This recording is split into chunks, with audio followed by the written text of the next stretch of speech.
A new day in this dilapidated slum didn't begin with dawn, but with a chaotic symphony of screams and deafening gunshots. In this town where violence and crime are commonplace, chaos is the only order.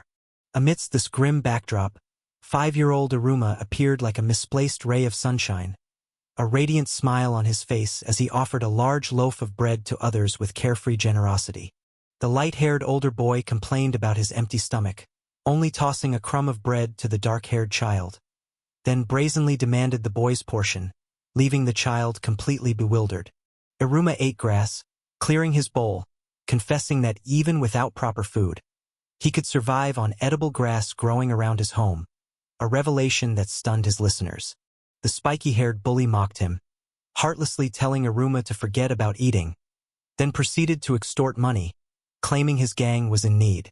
On the street, a thief joyfully fled after snatching his spoils, while Iruma anxiously asked if what he had given was enough. The two boys enthusiastically waved goodbye to Iruma, lavishing praise on his rare kindness amidst the chaos. Iruma waved back with a radiant smile, concealing the truth that this kind boy was utterly incapable of refusing any request from others. His benevolent nature was evident in every action. Sharing his meager food even when hungry, caring for the intoxicated, and comforting the injured, regardless of who they were. The scene shifted to a chilling discovery as Iruma looked down at a man in a long coat lying face down on the grass, his body motionless and stained with blood.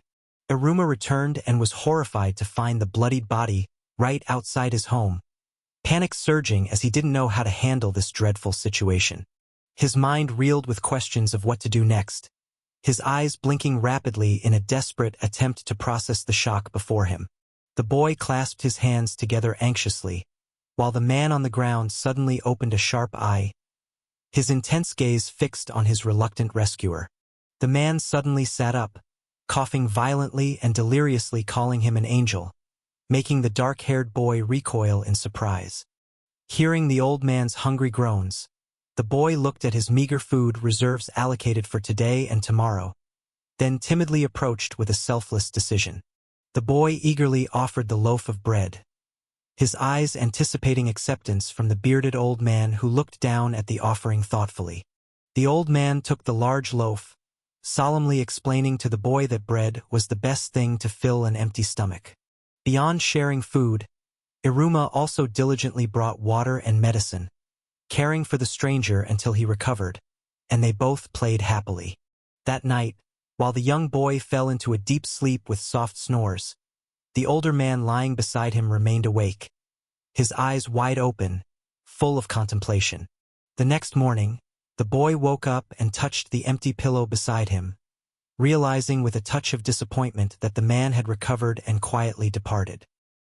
He smiled happily, however, seeing the bed neatly made before the other person left, and with uplifted spirits, he hurried off to work. A few days later, the peace of the shantytown was shattered by the roar of engines as a classic car with a Babel license plate and a heavily modified vehicle appeared, drawing all eyes. The crowd held their breath in fear, and Iruma screamed silently as a mysterious old man with long white hair emerged from the car with an overwhelming presence. The elegant old man turned and beckoned Iruma to follow him in an intimate yet mysterious tone, clearly amused by the boy's extreme fright. The car stopped before a magnificent castle under the moonlight, and when the driver announced their arrival, Iruma could only gape in astonishment at its splendor. Standing amidst a formidable array of bodyguards, the old man formally introduced himself as Don Sullivan, leader of the notorious Babel organization. Walking amidst a forest of legs belonging to men in suits, Iruma trembled as he realized he was being led into the main stronghold of the organization. Back in the shantytown, the homeless whispered about recent rumors of missing children, and a man sternly warned Iruma to be careful not to be abducted. Iruma's imagination painted a terrifying scenario of being abducted and sold into servitude, making him break out in a cold sweat from fear. His fear reached its peak when Don Sullivan ordered his subordinates to bring out that thing, making the child tremble and wonder what tragic fate awaited him. However, the tense atmosphere shattered when that thing turned out to be a splendid bassinet containing a strange feline creature, presented ostentatiously. The bearded old man enthusiastically announced the start of the headquarters tour, leaving Iruma standing stunned with a myriad of questions in his head. Iruma was shown the luxurious office located right next to the armory, then led to a circular treasure room containing a secret door. The tour continued to the grand meeting room, where ceiling-high bookshelves and a majestic long table evoked an atmosphere of clandestine negotiations. When Sullivan leaned in to ask if he was happy, the young boy, frightened, was forced to force a strained smile and lie that he was very happy to please the powerful figure. Then, surprisingly, Sullivan declared that Iruma should call him grandfather, firmly asserting that from now on, he was his grandson. The powerful leader of the organization suddenly knelt down, wistfully dreaming of doting on a grandchild, leaving Iruma completely stunned by this excessive display of emotion. When asked about his parents, 5-year-old Iruma just smiled innocently and confessed that he had no idea where they were. Sullivan dramatically declared that he had personally taken on the responsibility of raising the child as his own, while the baby in the bassinet looked at him with an unimpressed expression. The old man swore to protect his new grandchild with his life, but just as the boy was about to open his mouth to ask a question, he hastily pushed him into the next room. The tour took a dark turn when they stopped before a heavy metal door, stained with blood and labeled interrogation room. While Sullivan cheerfully explained this was where traitors were punished, an agonized scream echoed from within, making the boy turn pale with terror. However, the boss unexpectedly reassured Iruma that he respected his wishes and that he had every right to decline the offer of becoming his grandson. But immediately after, he discarded all dignity, kneeling and pleading with Iruma to agree, leaving the boy confused, unsure if he truly had a choice. Iruma's fatal weakness was a plea for help, and Sullivan fully exploited this by imploring the boy with an undeniable earnestness. Sitting in his wheelchair, the old man mused that he had been asked for many things in his life, but being asked to be someone's grandson was a bewildering first. The boy tried to muster all his courage, telling himself that since the man had said he could refuse, he would firmly decline this peculiar offer. But panic set in when Iruma realized he had never refused anyone before, and he desperately wondered how to utter a refusal. Suddenly, chaos erupted as a man in the room was thrown into the air, screaming about a demon, while the old man merely watched with curiosity. Inside, an orange-haired girl, despite being chained, kicked down her captor, coldly declaring that someone needed to be taught a lesson. It turned out the bound individual was a formidable warrior, captured after single-handedly taking down 30 mafia members in the slums. Learning that this person named Opera also came from the slums like himself, Iruma felt a surprising sense of empathy arise. Sullivan angrily scolded his subordinates, not for their actions, but because the noise was frightening his precious grandson. The child fell into an internal conflict, wondering about the true nature of these mafia members, who were cruel to outsiders but treated him too kindly. The scene shifted to other prisoners gritting their teeth in pain, their bodies contorting against the weight of their chains. Don Sullivan, the boss, was hit upon an absurdity by a question. How could he have a grandson when he had never even married? Dismissing all logic, Sullivan proudly showed off the baby in the crib as his grandson to his subordinates' astonishment, while behind them, the brawl continued. In a moment of courage, Iruma knelt on the dungeon floor, earnestly pleading with the captors to remove the handcuffs from the injured captive. The captive, with a bruised face, looked down at the child, his eyes showing extreme bewilderment, not understanding why a boy would plead for him. Seeing Iruma desperately reaching out to save the person hanging high up, but powerless due to his small stature, Sullivan realized he had no choice but to intervene. Informed he could stand, the boy was astonished to realize something new, as if he had just grasped a concept he had never known before. The bespectacled subordinate yelled in a rage, accusing Iruma of wanting to release the captive only to make him his personal subordinate. Sullivan was again moved to tears by what he considered a cute display of dominance, immediately ordering the release, which even surprised Iruma himself. Don Sullivan declared the captive was now part of the family at his grandson's first request, while a bodyguard lifted the new member. Though his hands were still cuffed, The new member wildly delivered a powerful kick to a guard, leaving Iruma, who was on the ground, wide-eyed in astonishment.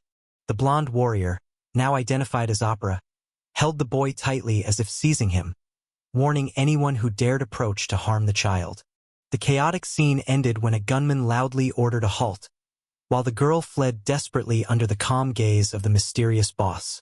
The long-bearded old man firmly prevented the young man from using his weapon, despite him being injured and showing immense fury at the spent casings scattered around. While the manager revealed that Don's firearm had been unloaded to ensure Iruma-kun's safety, the boss sternly ordered Don to retrieve 2 crucial items at all costs before he departed for a top-secret mission. At the mention of Iruma-kun and Opera-kun, Opera's eyes gleamed with determination, telling himself he needed to act more decisively to make things more interesting. Opera hurriedly carried Iruma, who was stuffed in a sack, away, marking the second time that day this unlucky boy had been apprehended. Opera lifted and pulled him along. The boy felt a flicker of doubt looking at the other's tired face, wondering if he was trying to save him. The atmosphere grew tense as the cold tormentor declared the shackled individual was merely a burden, leaving him stunned by the harsh judgment. In the chaotic hallway, Iruma was left behind, relentlessly pursued by the crowd, while Opera could only look back with tired, helpless eyes.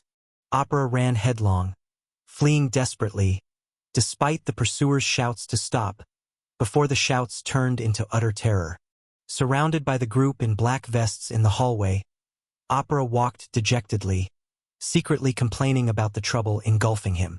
Standing proudly amidst the scattered mafia members at his feet, Opera uttered scornful, sarcastic remarks about their weakness now that they were disarmed. With a face filled with intense fury, Iruma was furious at being left behind by Opera, abandoned with a pile of trouble. Iruma stood sobbing uncontrollably, repeatedly apologizing in fear, a stark contrast to the scene of the defeated black-suited bodyguards lying scattered behind him. Opera was stunned looking at the outcome when little Iruma, in an extreme panic, had inadvertently overcome the entire Babel group, causing them to fall like ripe fruit, even though the boy was still bewildered, not understanding what had just happened. Growing up in a harsh environment filled with dangers and lethal situations since the age of 5, Iruma developed an extraordinarily keen instinct for sensing peril. Thanks to his superhuman evasive abilities, Iruma caused the 2 men in suits to tangle themselves up, while the boy maintained an innocent expression as if he knew nothing.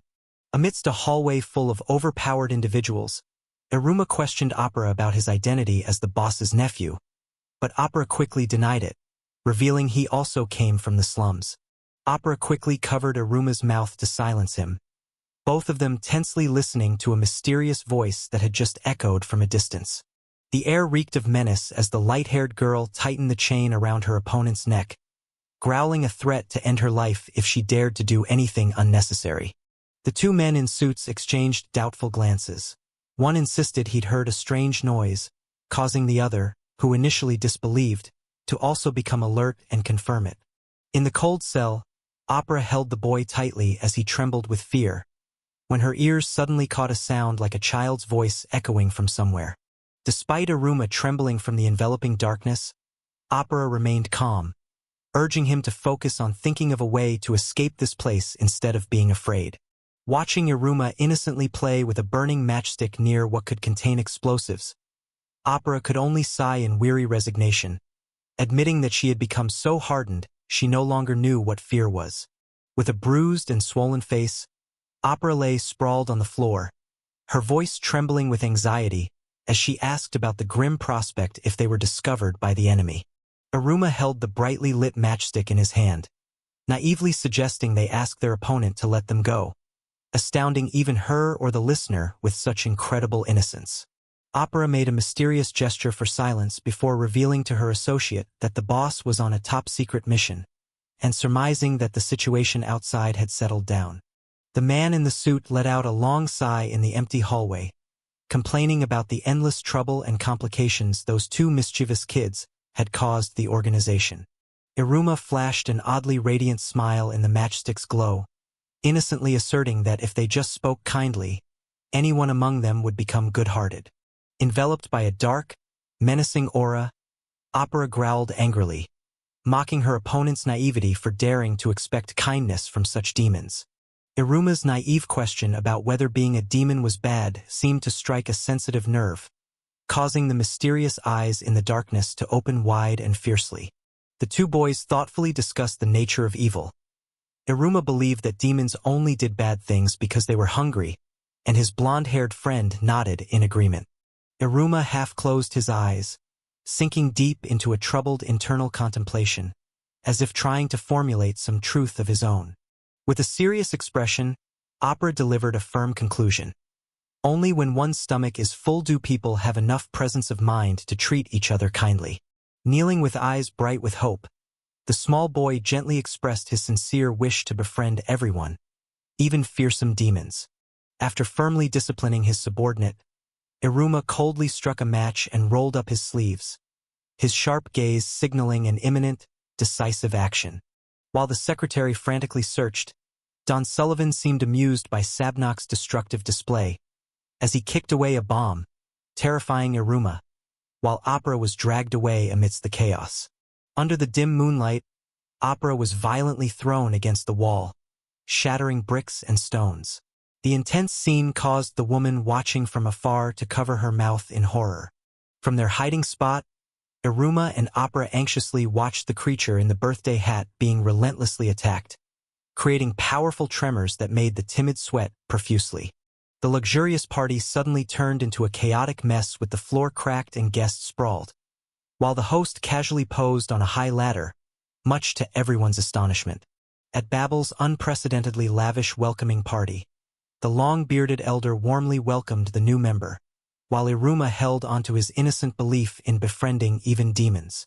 Grandfather Sullivan was overjoyed to see Iruma-kun safe and praised Opera-kun profusely, who had just firmly disciplined other family members to protect the young master. Despite Sullivan's attempts to reconcile for the sake of family, Opera angrily refused, leading the man to declare he would never stoop to being a bodyguard for a mere child.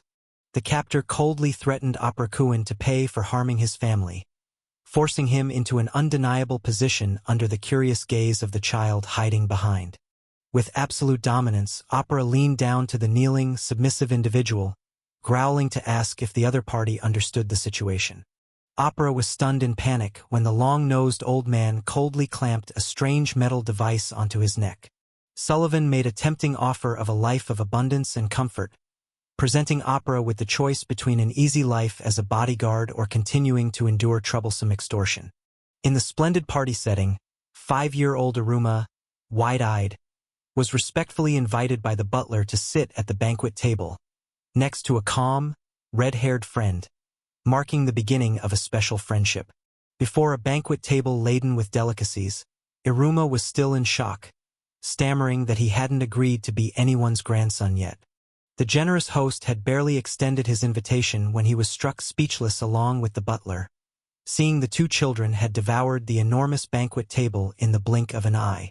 Extremely pleased with the extraordinary appetites of the young guests, Sullivan enthusiastically gave a thumbs up in approval and ordered more food to be brought immediately. Time passed swiftly. 9 years went by, bringing with them serene memories, encapsulated in the radiant smile of the girl from back then. Under Sullivan's guidance, Iruma gradually became accustomed to, and even showed interest in learning practical lessons about the underworld, from intense confrontations to extreme coercive tactics.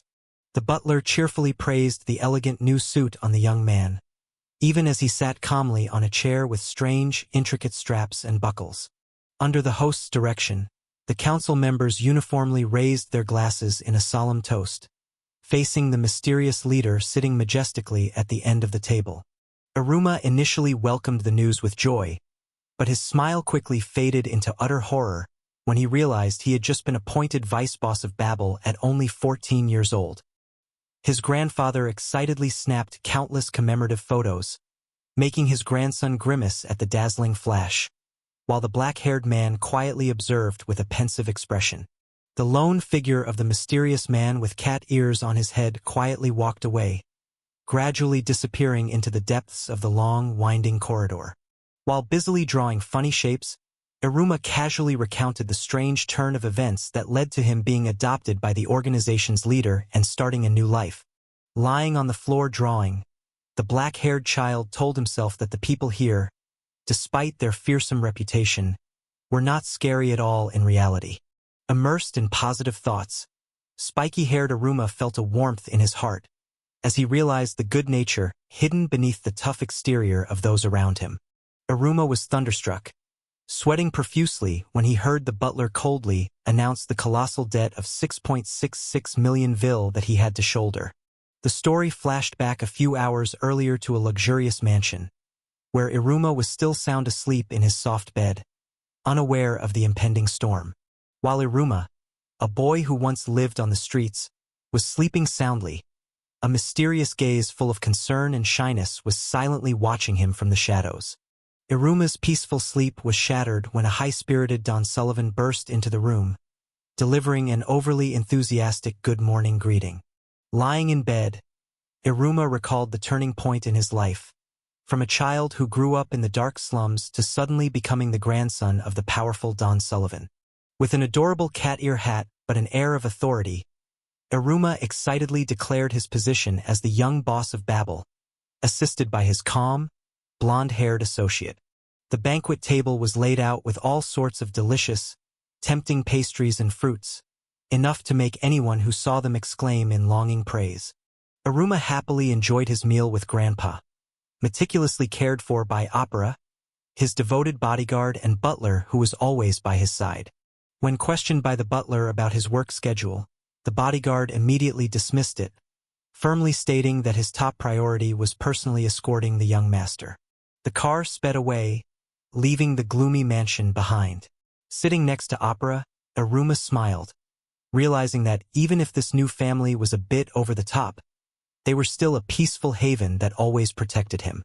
As soon as he stepped out of the car, the young boss was greeted by a long line of black-suited bodyguards bowing deeply, shouting a spirited and respectful good morning in unison. Iruma still couldn't believe he had truly become the boss of Babel, while Opera beside him awkwardly told him not to worry, as everyone was just being overly dramatic. Although the feeling still wasn't quite real, Iruma, in his hat, quickly regained his resolve and told himself that he absolutely could not afford to disappoint anyone. With all his energy, Iruma, in his hat, raised his hand and loudly shouted a resounding good morning.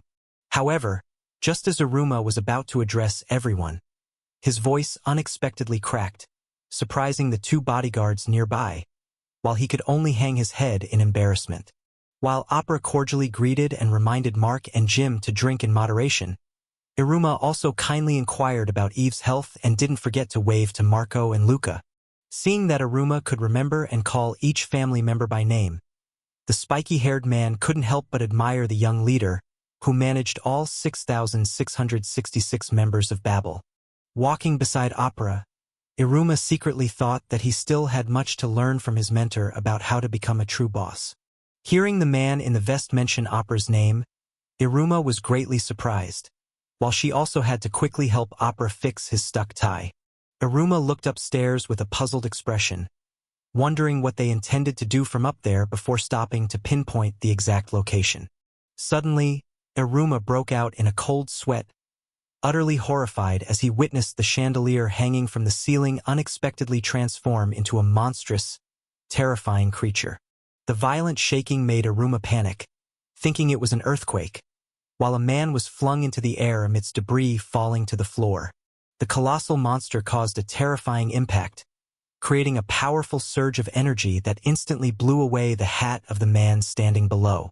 Amidst the ruined room filled with metal fragments and strange objects, a mysterious figure radiated dazzling light, causing the surrounding onlookers to cover their heads in terror. Amidst the chaos, Caligo Nibirius appeared with a scowling face, demanding absolute silence, which prompted a frightened Iruma to quickly congratulate him on his recent appointment as boss. The long-haired butler sternly ordered Iruma to go to the treasury immediately, while the butler was agonizingly listing a series of expensive repair costs amounting to over 6 million Vill. Kalego-sensei, with a sharp, cold expression and a cigarette in his mouth, looked directly at the other party and sternly questioned how they intended to pay that enormous sum. Iruma held the coin in his hand, pondering how to count money as he looked at the path paved with valued items leading to the ultimate goal, the position of the man in the vest. Recalling the past, the boy remembered that when he knew nothing at all, his mentor had patiently taught him everything from scratch through towering stacks of books. In the student's eyes, the black-haired man intently studying the whiteboard, though fearsome and strict, was an incredibly reliable mentor. Returning to the present, Iruma sat up straight and firmly vowed to apologize to his grandfather later and promised to repay the entire sum within the next 3 days. Iruma in the black jacket quickly placed his hand on the other person's shoulder, earnestly pleading with them to wait patiently for just a little longer. The man in the vest disappointedly criticized Iruma, stating that no matter how much he was taught, he still couldn't grasp the true value and desire for money. Hearing those words, Iruma broke out in a cold sweat as he realized this organization was looking down on him and that Babel was actually a place that elevated someone indifferent to fame and fortune to the position of boss. The mysterious man coldly ordered the two boys to earn 6.66 million Vill themselves today, leaving Iruma stunned as he called out his teacher's name. Kalego-sensei sneered contemptuously, deeming it impossible to earn that amount of money, and asserted that Iruma was just like Sullivan, a person embodying the 3 most reckless and thoughtless traits he detested. Recalling 9 years ago when his grandfather entrusted him to the teacher who cared little for money, the grown-up Iruma now bowed respectfully, greeting sensei and the boss. Iruma's grandfather cheerfully burst in, interrupting the lesson, much to the dark-haired man's annoyance, who demanded he wait outside while the young student stared blankly at the pile of weapons before him. The big boss generously handed out pocket money and praised the diligent staff, then allowed everyone to rest, prompting Kalego-sensei to quietly depart. Kalego-sensei was furious, roaring that money should have been his instruction bonus, and warned others not to trifle with him. Kalego-sensei narrowed his eyes shrewdly, complaining that having to instruct someone who had no interest in money whatsoever was truly a waste of time and effort. While Kalego cheerfully hummed, anticipating a proper departure, Iruma was already in the car, gleefully planning to use his savings to escape and live peacefully. The dark-haired driver slumped his head onto the steering wheel, full of regret, ignoring Opera's complaints about the cigarette smell and Iruma beside him, who was bewilderedly asking why he was there. Despite Sensei angrily telling him to get out of the car over the payment issue, Kalego stubbornly gripped the steering wheel, asserting that he wanted to witness firsthand the work his teacher was doing.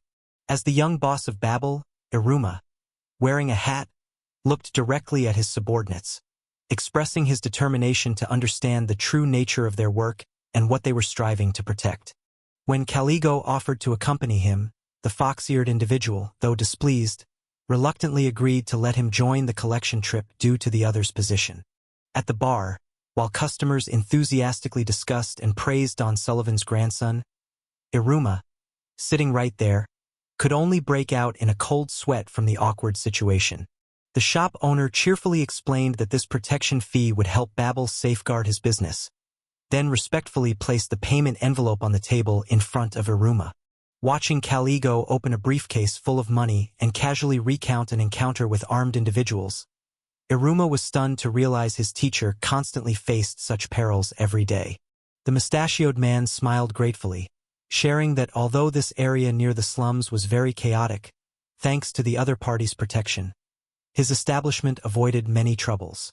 The rough-looking man aggressively slammed the table, loudly complaining about the prices and drink quality, terrifying the staff and surrounding customers. While the calm man in the black vest requested to see the disruptive customer's bill, Opera had already been efficiently dealt with and was now lying on the ground, screaming. The overwhelming appearance of the mysterious cloaked figure terrified the gang members from the slums, while their associates lay scattered on the ground, groaning in pain. Learning that the individuals before him belonged to the Babel family, the shop manager was greatly surprised and quickly offered to put it on their tab when he realized the group had no cash. While the cold-faced, black-haired manager interrogated his subordinate, on the other side, Iruma was frantically calling for help, witnessing a civilian being violently subdued by the guards. Just as the situation grew tense, Caligo and two companions unexpectedly appeared, shouting loudly for them to stop. While the middle-aged man surmised that the group came from the slums, Iruma appeared worried and wondered about the young master's actions. With a radiant smile, cat-like Iruma stepped forward, offering to pay all costs and asking the other party to overlook everything for the day. Iruma's order to let it go left his subordinates bewildered and doubtful. The crowd began to murmur in fear, recognizing that the disguised boy was Babel's extremely dangerous number 2. Just then, an authoritative voice rang out with a threat. With eyes glowing in the dark, two long-haired men cornered the defaulter, coldly questioning him for daring to cause trouble in their territory, even as he begged for his life. Caligo calmly aimed his gun as a warning, making the two thugs scared out of their wits. They quickly fled, promising never to return to this place again. The man in the suit turned his back, reprimanding Iruma for being too naive and revealing that Babel's young boss would pay the bill to save face. Amidst the desolate street scene, a narration echoed, warning that with just one surrender, trash would pile up, leading to the collapse of the entire system, from shops to streets. Caligo sternly affirmed to Iruma that if he wanted to fulfill his aspirations, fill his stomach, and maintain a system free from decay, he must take money seriously. Seeing Caligo lying there exhausted, Iruma, wearing his hat, bitterly realized that only 6 hours remained until the deadline, and pure self-sacrificing kindness would never be enough for him to bear the burden of this boss position. Returning from hazy memories to reality, Iruma clutched his face, full of worry, desperately wondering how he could earn 6.66 million in the short time remaining. While Sullivan marveled at Iruma's growth, the boy was sweating profusely over complex illicit activities, secretly wishing for a gentler, milder profession. Iruma stared in astonishment at the crude drawing in the book, listening to Sullivan excitedly boast that it was a drawing he made of Caligo long ago, while the subject of the drawing stood beside them, merely smirking and deeming it a waste. Looking at the warehouse, the man in the jacket couldn't help but lament regretfully that such wonderful, soft things were left forgotten and covered in dust in this place. Standing before the night harbor scene, Iruma clutched the book to his chest, eyes wide with wonder as he thought of something truly gentle and comfortable for everyone. 3 figures walked together amidst the towering shelves in the warehouse, heading straight towards a blinding light, opening a new chapter. After declaring Iruma officially the young boss, the white-bearded old man pointed to a box of Mafia cuddle toys, making Iruma confusedly wonder if it was really okay for the Mafia to sell such cute things. Leisurely propping his feet up, the young boss listened to a phone call while reading an article criticizing him, then casually ordered a complete lift of the ban on reporting about himself. Annoyed, stamping his foot at the clamor and blinding flashes of the paparazzi, Caligo scowled, trying to light the cigarette in his mouth. Caligo lay face down on the shattered floor, still holding a half-smoked cigarette in his mouth with a bewildered expression, while those around him gaped at the legs dangling from the ceiling. Falling freely to the floor below, Caligo screamed in horror upon seeing the shattered chandelier, his mouth continuously cursing the person who had repaired this shoddy floor. As he struggled to crawl out of the tiny hole in the floor, Caligo-kun flinched, breaking out in a cold sweat upon seeing Opera already standing there, greeting him calmly. Despite the man in the black suit being utterly bewildered, not understanding what was happening downstairs, Caligo calmly lay smoking and ordered his associates to pull him up. Stomping his foot hard on his opponent's back, Opera gloated, provoking him about the former number 2 being outmaneuvered by the young master, causing the victim beneath his foot to scream in frustration and curse. Hearing that the young master would open an entertainment toy store and personally manage it, Caligo was so shocked he collapsed to the floor, unable to believe his ears at the question about the motivation behind this insane plan. Recalling his difficult past when he only wished for food, the young leader realized that since coming to Babel, his ambitions had grown. Now he was determined to seize everything: money, loved ones, family, and silently called out the name of his important mentor in his thoughts. With a resolute gaze, Iruma, wearing his hat, declared loudly that he wanted to acquire all of everyone's desires. Before the cheering crowd, Iruma boldly declared his ambition to fully satisfy everyone's wishes. In a state of utter despair, Iruma wailed and sobbed, desperately pleading for help from those around him. Witnessing that scene, Caligo merely let out a cold scoff, his face clearly showing annoyance and a scowl. Opera coldly ordered the person kneeling on the ground to leave quickly because the summons had arrived. Immediately after, Opera arrogantly stepped on the chest of the subordinate, displaying a powerful dominance. While Caligo angrily shooed others away, Iruma was curious about the giant object behind him, which the person inside quickly explained was a costume. A chaotic scene erupted when the giant creature suddenly swooped down to attack a boy, leaving Iruma and the surrounding crowd utterly horrified. In just one night, Iruma became a media sensation as his plush toy brand sold out instantly, leading to reporters swarming him and news filling the headlines the next day. The first mission's brilliant success allowed Iruma to repay all his enormous debts, and while the girl gleefully collected the money, her uncle collapsed from exhaustion. While the morning news reported on the situation in Walter City, Iruma slept soundly in the luxurious car until the driver had to call him awake. As someone was mysteriously operating an ATM, Iruma suddenly slid out of the car door with a horrified expression, marking the beginning of a dark turn of events. Welcome to the magnificent and glorious Walter City, where Iruma stood silently gazing at the city's dazzling lights, opening a new chapter about family. For the first time setting foot in the glamorous city, Iruma wondered if he had been asleep all this time, witnessing the overwhelming sight before him. Opera, while on the phone, carried Iruma on his back, gently remarking that the young master was sleeping very soundly. The atmosphere in the car became drowsy due to the piano music, making everyone sleepy, to the point where Opera had to grumble while Iruma drowsily thanked them for the escort. Having just returned to work only to receive an escort mission by Don's order, Caligo Nibirius couldn't hide his irritation, even as his colleague beside him complained about the strong smell of cigarette smoke. When Iruma worriedly inquired about his well-being, Caligo coldly replied that he didn't want him to bother, while the small familiar beside him revealed that he had just experienced a shock after being turned into a stuffed animal. Caligo sternly warned Iruma not to cause trouble, as he was in charge today, making the boy confusedly promise to do his best. Holding a list of dining establishments, Iruma became confused and overwhelmed, unable to choose where he wanted to go among the myriad tempting options. Hearing the suggestion to send him to buy food, Caligo immediately flew into a rage and promptly dismissed the audacious individual who had just spoken. While Opera playfully teased his friend about running errands, Caligo stood beside him, unable to hide his annoyance and tension. From atop the clock tower, an excited individual shouted that the most prominent fool would win, stirring up the crowd below as everyone welcomed Walter, the city of illusions. The festival street appeared vibrantly with bustling crowds, adorned by unique mascots like sharks and grumpy penguins.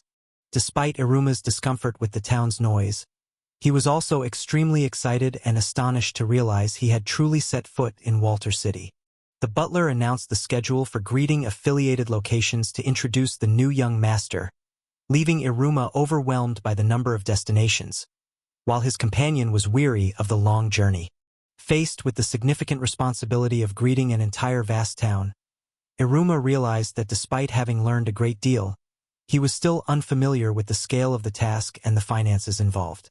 Gazing at the city floating on the sea, the narrator mused about the things he had yet to comprehend and the burden of responsibility to care for his family, while dangerous schemes still lurked deep beneath the water.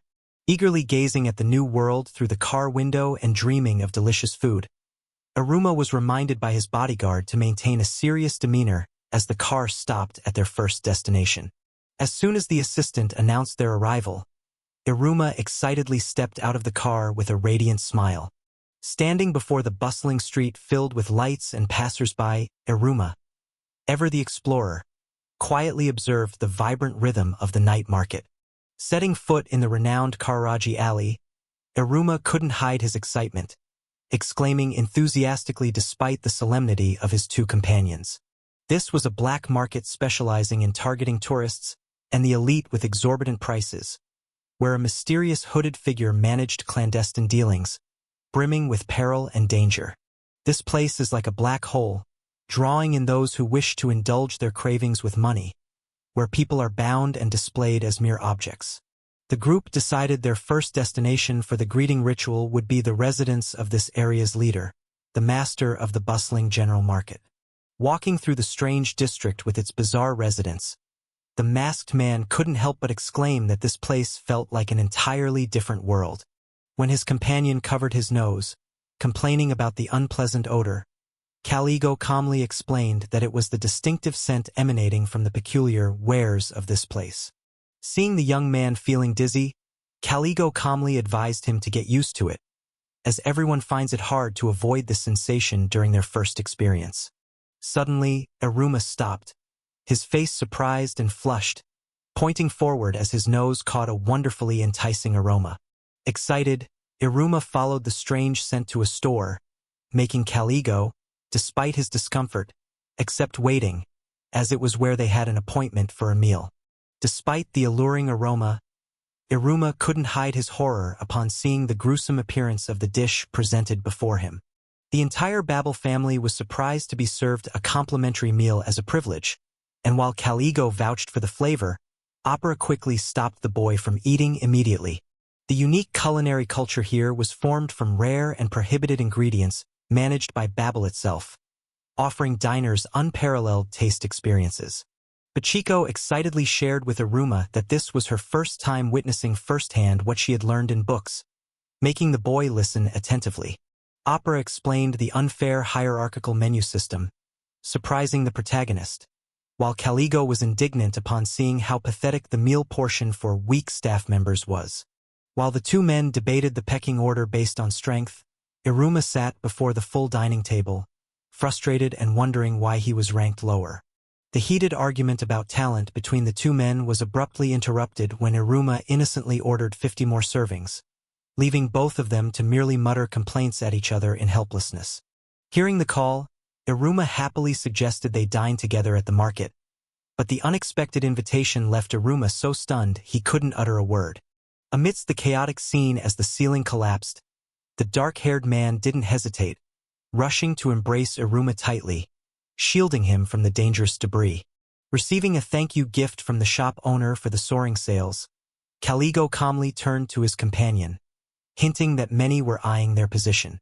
While Iruma was still pondering the necessary qualities of a leader, boss Kararagi, with his bizarre scarecrow-like appearance, quietly appeared with his subordinates. Just arriving on time for the appointment and telling himself to emulate that demeanor, Dal suddenly looked bewildered, realizing he was seated on a high platform before the gaze of the crowd. With a malicious smile, the bald man pressed the doll firmly onto the table, compelling the other party to perform a forceful greeting as he wished. Iruma broke into a cold sweat, exclaiming in panic that someone was being fiercely targeted, then hastily offered thanks in extreme awkwardness. While the arrogant muscle-bound boss proudly declared he was taking the leadership position, calmly accepted by Caligo, Iruma beside him was in utter panic, urging everyone to lend a hand and help. Two cold-hearted subordinates coolly discussed plans to eliminate anyone who obstructed their greeting, leaving Iruma, sitting between them, frozen in horror. Amidst the chaos as if the sky was falling, Iruma tried to introduce himself as the young boss, only to finally scream in despair that anything would do, unable to bear it any longer. While Iruma enthusiastically introduced new characters, the poor shop owner could only hang his head and groan at the massive wreckage and enormous repair costs. Iruma introduced Opera, the bodyguard who is always sluggish in the morning but will instantly become alert if served a perfect 46°C hot milk. Iruma revealed the peculiar habits of Treasurer Babel, smoking bitter cigarettes but drinking extremely sweet coffee, which couldn't help but surprise the man on the sofa. Iruma calmly remarked that the introduction for his subordinate was even longer than his own, while Iruma could only gape in astonishment at the chaotic scene and the person jumping from the building behind him. Sitting on the chair of power, the bone demon smirked and gave instructions that merely bestowing a few golden words upon his subordinates was more than enough. While Caligo began to offer a few brief words, Opera had already spotted the figure of someone secretly fleeing at the end of the hallway. With a mysterious smile that veiled his eyes, Iruma began to introduce the two formidable characters beside him. A sharp-eyed individual wearing glasses and a tense red-haired woman. A violent scene erupted as the aggressive, glasses-wearing enemy cleared the way, leaving his burly accomplice to deliver a devastating punch to Kamu right before the stunned boy's eyes. Holding the closed-eyed girl tightly in his arms, Iruma performed a spectacular dodge that stunned the attacker, then confidently declared that he was very good at such things. The man in the X-mask carefully rescued the little girl from the shattered device, sighing in relief when he saw her nod, safe and sound. Iruma gasped out a name upon witnessing the cloaked figure powerfully swing a strange object, creating a fierce shockwave. From above, Opera delivered a powerful kick down onto the opponent he considered troublesome, leaving Iruma below frantically searching for an escape route. Having just mocked Caligo for looking like a pet due to the chains on his body, the masked individual was instantly horrified to see his opponent charge forward, fiercely counterattacking with those very chains. Amidst the pained screams of the tattooed man, Caligo merely uttered cold words of regret, while Caligo swung the chain in his hand, sarcastically remarking that his opponent was not fortunate enough to have a protective collar like himself, all under Opera's watchful eye. Amidst the chaotic scene with the car speeding away, the tall, mysterious man offered to give something, but was immediately and flatly refused by Mysterious Man 2, who then left. As a strange object streaked through the air, Iruma beamed with excitement and approval, while the bone doll beside him also appeared joyful, all under the watchful eye of the man in the suit.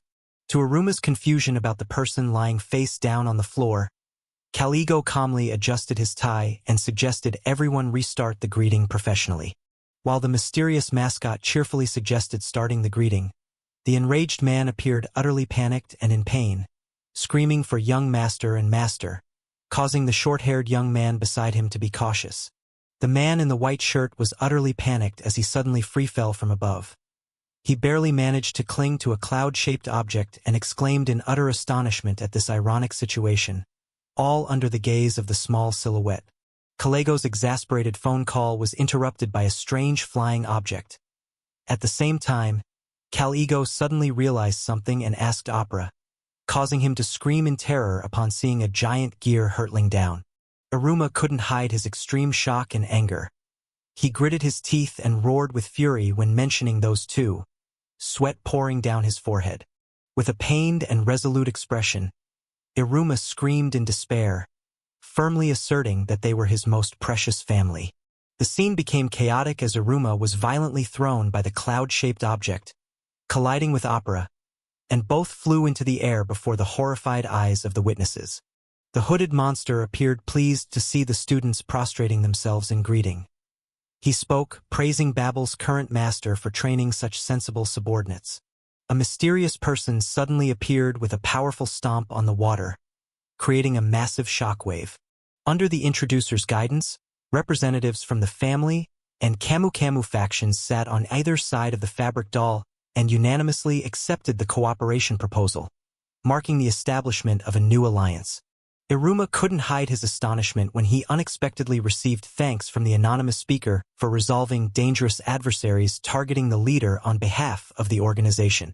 The masked leader and his subordinates formally bowed and pledged to maintain a good relationship, leaving Iruma, who was sitting on the ground, both stunned and moved as he expressed his gratitude.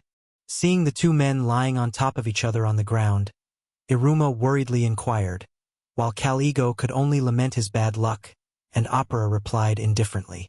While Opera and Caligo sat dejectedly and tiredly on the ground, Iruma sat opposite them, kindly inquiring about their situation. Iruma cheerfully reassured his friend that she was fine, but immediately afterward, the entire group was stunned when the head waiter and staff brought out no less than 50 special lunch sets, along with an apology for making them wait. Amidst the chaotic scene where the giant cloud object was hanging victims upside down in the air and mysterious figures observed from the rooftop, the talking chef casually ordered 60 more meals as if nothing had happened. The white-masked person gently reminded that the other party had gone a bit overboard, looking at the compensation bill totaling 1.3 million, while Caligo silently reviewed the detailed list with a tense expression. Although Iruma seemed shy about the title of young boss, He still directed Opera to put up the sign, even as the latter grumbled and complained about the workload while doing it. While the dog plushie hesitated before the dining table, Opera casually sat on the back of the boastful but defeated dangerous foe, and the wide-eyed boy beside him was utterly astonished by the bizarre dish. Amidst the lively night party, Iruma ate heartily with puffed cheeks, affirming that as long as he was with his family, he would happily embrace everything that awaited him. The disheartened homeowner refused to eat, feeling full from the repair costs, but the skull pet comforted them by offering a mere 6% discount, which left the white pet beside them astonished. Walking along the cold prison corridor, the warden loudly informed an inmate that he was scheduled for release tomorrow and should get ready. In the monotonous cell, the striped figure walked as the supervisor's stern voice echoed, pressing to know if he was listening. Alice Asmodeus calmly sat on the prison floor, surrounded by stacks of books, reading intently as if completely detached from the outside world. Sullivan advised Iruma that it was time for a young boss to recruit more subordinates, while the two young individuals behind them showed contrasting attitudes. Opera frowned, and Caligo happily laughed and joked. Iruma began holding interviews to select subordinates. Outside the room, which was tightly secured with chains, 3 grim-looking candidates anxiously awaited their turn. In the spacious and magnificent room, bathed in light, the operator's call for the next person echoed, breaking the quiet atmosphere among the empty chairs. The senior interrogator calmly listed the collected information and requested the missing details, while their sharp-toothed colleague appeared furious, and the interrogated person merely uttered a sound, as if realizing something. Escorted by a butler and bodyguards, Iruma smiled and asked about a favorite dish, causing the middle-aged man opposite him to sweat in confusion and stammeringly admit he had no such dish. At the end of the interview, the candidate saluted respectfully, leaving a good impression on the boss, who was secretly appreciating his reliability. As Opera just proposed recruitment if there was agreement, Caligo Nibirius immediately and flatly rejected it with a cold and resolute expression. Iruma, confused, turned to ask Caligo for the reason, wondering about the selection criteria as he found all the candidates quite formidable. Reviewing the files, Iruma determined that while a mafia background might be acceptable, someone who had betrayed comrades for a reduced sentence was completely untrustworthy. He then turned to ask Opera for his opinion. The shadowy entity uttered chilling threats to a sweating Opera, stating that disposing of the body afterward would be the most troublesome part. The recruitment committee reached an impasse as all candidates were former Ouroboros inmates. However, they were compelled to follow the Don's uncompromising orders, even though the silver-bearded man remained vigilant. Iruma angrily scolded Caligo for his foolish public display that attracted the attention of the police and other gangs, causing him to simply bow his head in apology. While Opera lay comfortably with their feet up, Iruma diligently worked at the computer, reminding himself to focus intensely because everyone had come here for him.